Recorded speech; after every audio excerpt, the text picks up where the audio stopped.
শেষবারের দেখা স্পেনকে এভাবে জবাব দিয়েছিল রোনালদো এবং তার পর্তুগাল। নেশনস লিগ ফাইনালে স্পেনকে হারিয়ে ট্রফি জিতে স্পেনকে দেখিয়ে দিয়েছিল যে স্পেনে যতই মাঠ কাঁপানো তরুণ প্লেয়ার থাকুক না কেন, 41 বছরের এই বুড়োর সামনে তারা সবাই অসহায়। লামিন ইয়ামালের মতো অ্যারোগেন্ট ছাপরি প্লেয়ারকে উচিত জবাব দিয়েছিল পর্তুগাল। অন্যান্য খেলোয়াড়রা যখন ম্যাচের পারফরমেন্স নিয়ে ব্যস্ত থাকে, মাঠের পারফরমেন্সে জবাব দেয়, সেখানে এই ছাপরিটা শুধু ইনস্টাগ্রাম স্টোরি লাগায়। এই ইনস্টাগ্রাম বয় ম্যাচের আগে ইনস্টাগ্রাম স্টেটমেন্ট দিয়ে দেয়, পরের ম্যাচে সে তার অপোনেন্টকে হারিয়ে দেবে, গোল মারবে, কিন্তু শেষে গিয়ে অন্যের পকেটে আটকে থাকে। স্প্যানিশ আর্মাডাকে ট্রাইব্রেকারে ধসিয়ে দিয়ে ক্রিস্টিয়ানো রোনালদোর দল প্রমাণ করেছিল অভিজ্ঞতার কোনো শর্টকাট হয় না। আর এখন ফুটবল বিশ্বের সবচেয়ে ক্লাসিক রাইভালরি গুলোর একটা আবার ফিরত এসেছে আমাদের সামনে। 2026 ওয়ার্ল্ড কাপের রাউন্ড অফ 16 এবারের মঞ্চে টেক্সাসের আর্লিংটনের ড্যালাস স্টেডিয়াম।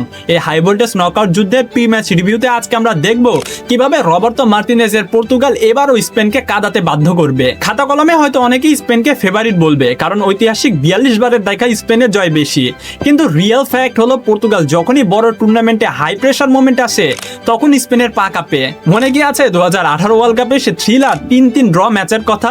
স্পেনের তিকিতাকা ফুটবলকে বুড়ো আঙ্গুল দেখিয়ে ক্রিস্টিয়ানো রোনালদো একাই হ্যাট্রিক করে ম্যাচ ছিনিয়ে এনেছিল।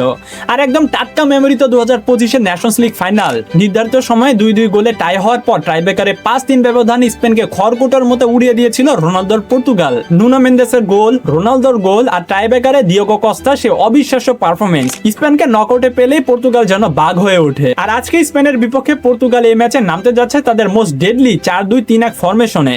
গোলপোস্টে দেয়াল হয়ে দাঁড়িয়ে থাকবে পেনাল্টি স্পেশালিস্ট দিয়েগো কস্তা, ডিফেন্সের রাইট ব্যাক গতি আর ক্রসের রাজা জোয়াও ক্যানসেলো, সেন্ট্রাল ডিফেন্সের লিডার হয়ে থাকবেন রুবেন দিয়াস, আর এর সাথে জুড়ি বাঁধবেন এই টুর্নামেন্টে দুর্দান্ত ফর্মে থাকা রেনাতো ভেইগা। এবার আসা যাক ম্যাচের সবচেয়ে বড় ট্যাকটিক্যাল ব্যাটেলে, লেফট ব্যাক পজিশন। স্পেনের পুরো আক্রমণ ভাগ সাজানো হয়েছে লামিন ইয়ামালকে দিয়ে, আর এই ইয়ামালকে পকেটে ভরার জন্য পর্তুগালের ট্রাম্প কার্ড হলো PSG star Nuno Mendes. Nations League ফাইনালেও মেন্দেস একাই ইয়ামালকে পুরো ম্যাচে বোতলবন্দি করে রেখেছিল।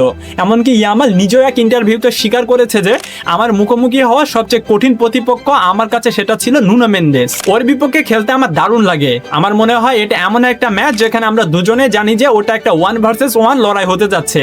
স্পেনের coach Luis de la Fuente যত ইয়ামালকে দিয়ে ডিফেন্স ভাঙার স্বপ্ন দেখুক না কেন, মেন্দেসের স্পিড আর ট্যাকলিং এর সামনে ইয়ামাল ডানা মেলার সুযোগই পাবে না। মিডফিল্ডের ডাবল পিভটে স্পেনের মাঝমাঠ লক করার জন্য থাকবেন 2 ইঞ্জিন, ভিতিনা ও জোয়াও নেভেস। ভিতিনার ওয়ার্ক রেট আর জোয়াও নেভেসের আগ্রাসী ট্যাকলিং স্পেনের মাঝমাঠের মূল চালিকা শক্তি পেদ্রিকে পুরোপুরি নিষ্ক্রিয় করে দেবে। ফরওয়ার্ড লাইনে নাম্বার 10 রোলে খেলবেন ব্রুনো ফার্নান্দেজ, রাইট উইং এ স্পিড ডেমন ফ্রান্সিসকো কনসেসা এবং লেফট উইং এ ডিফেন্স চূর্ণা বিচূর্ণ করার জন্য থাকবেন রাফায়েল লিয়াও। আর সবার সামনে নাম্বার 9 পজিশনে লিড করবেন আর কেউ নন, দ্য গড ক্রিস্টিয়ানো রোনালদো। এটা হলো ট্রাস্টেড কিছু মিডিয়া থেকে পাওয়া পর্তুগালের প্রেডিক্টেড লাইন আপ। স্পেন যতই ভালো খেলুক না কেন, স্পেন যতই লং পাস খেলুক না কেন, স্পেনের ট্যাকটিক্যাল উইকেন্স হলো তারা যখনই হাই প্রেস করে তখন তাদের ডিফেন্সের পেছনে বিশাল গ্যাপ তৈরি হয়।